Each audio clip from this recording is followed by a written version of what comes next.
Hey guys, this is Tommy, and I'm here with another video where you may be wondering why this video is even being made, to be quite honest with you, because this doesn't sound normal. Well, you see, Halloween is my holiday. No one can take Halloween away from me. And you see, this is my last year I'll be actually trick-or-treating as something. So, I want to spread my Halloween knowledge to the internet and spread it to someone, because I won't be able to, because if nobody learns my knowledge, their costumes won't look as great and as realistic to the movie as this one, which, by the way, yeah, this is my costume for this year. But yeah, I'm like wearing the whole freaking thing here, like, wow. Yeah, it's supposed to be Spider-Man's homemade suit from the movie Spider-Man Homecoming, and was not the one from Civil War, because that one looks a little bit different. Like the one that was in like a scene for like 2 seconds, that one looks a little bit different. This is in particular the Spider-Man Homecoming version of the suit.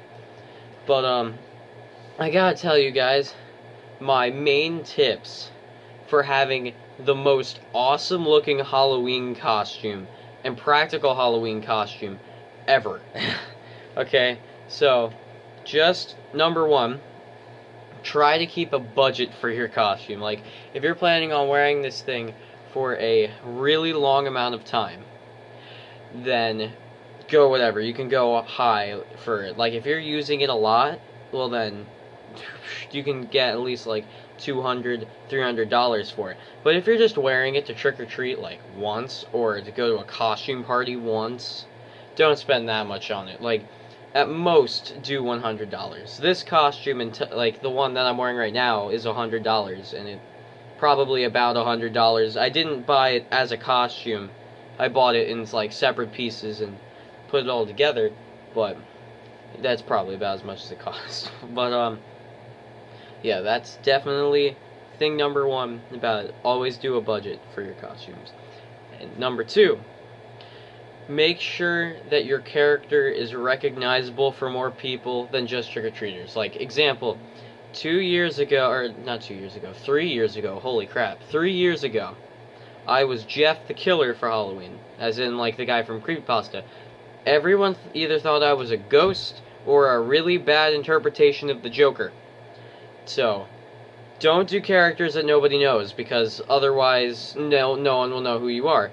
Unless you're doing like an animal. In that case, well then, go wild. You can be like, you could be an animal if you want to. No one's gonna care. Everyone's gonna know what an animal is. But if you're going off of a character, sort of like a hair. I thought there was a hair in my glasses, but if you're like just a character, like a specific character, make sure it's a recognizable one. Like, for example, I'm Spider-Man, so Spider-Man, and it's recognizable as Spider-Man. Not everybody might recognize the homemade suit, like the homemade suit version of Spider-Man, but, you know, they recognize Spider-Man, and I can just explain that it was his first suit, and they would completely understand that.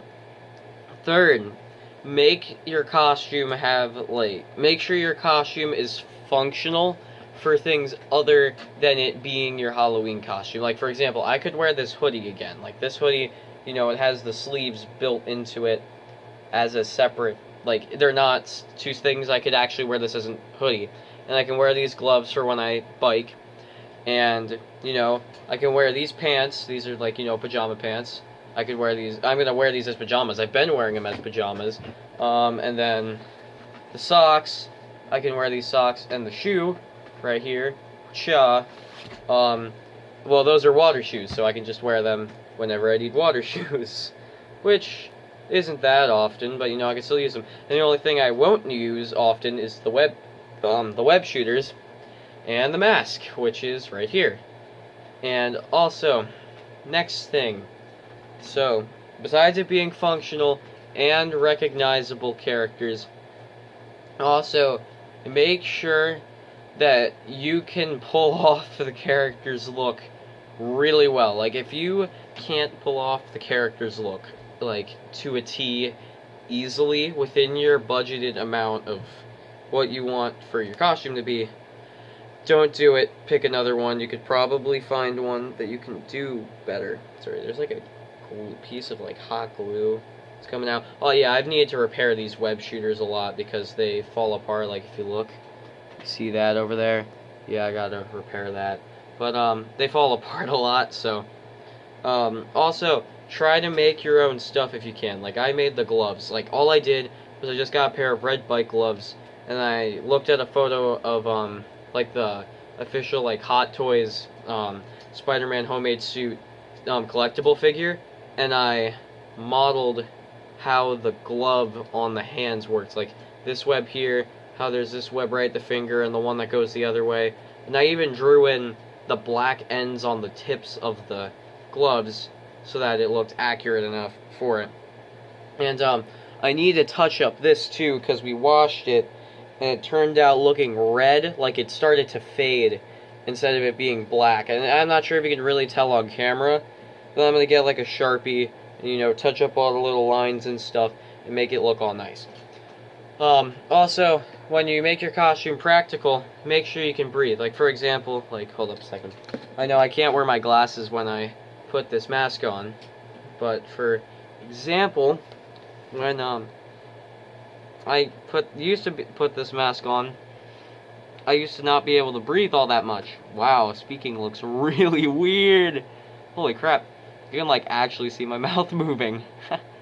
That's strange. But, either way, when I would speak with this thing on, and breathe, the eyes would fog up, because you can't really see it, but, you know, these little white holes, there's white holes in here, but it's covered with a sheet of plastic, so it would fog up. So what we did was, when we made this mask, or not when we made the mask, but we modified the mask by, if you look in the top, you might not be able to see it because of the light, but if I move this here, and I put this here, we drilled holes into the mask, like in hard to see spots, so then air can escape out of them, and now my mask doesn't fog, which is pretty convenient, because fogging masks are not a good thing. Nobody likes having a fogging mask, especially when it's already hard to see through it. And, you know, also make sure, another thing, also make sure that it's good for the climate that you're going to be in for Halloween. Like, just assuming what your climate's going to be like for Halloween.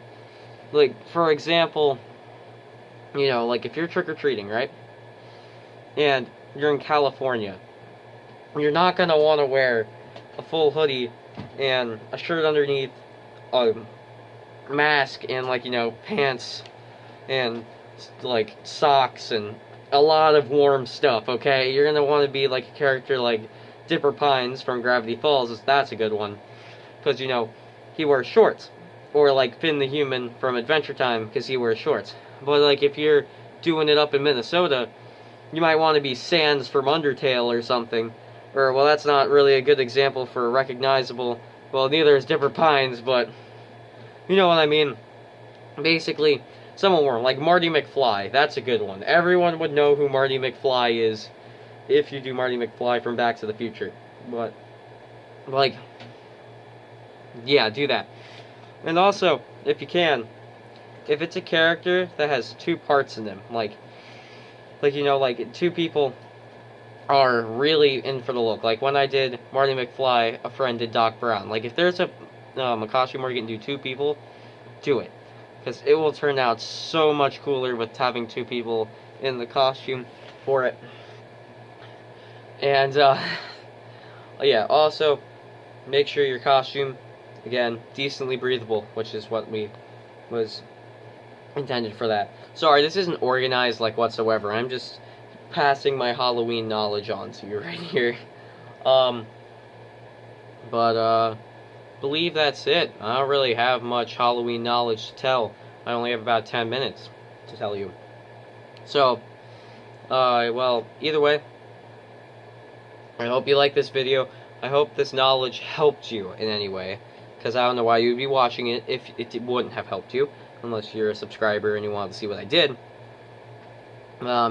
Anyway, hope you like this video. Subscribe for more videos like it, and goodbye.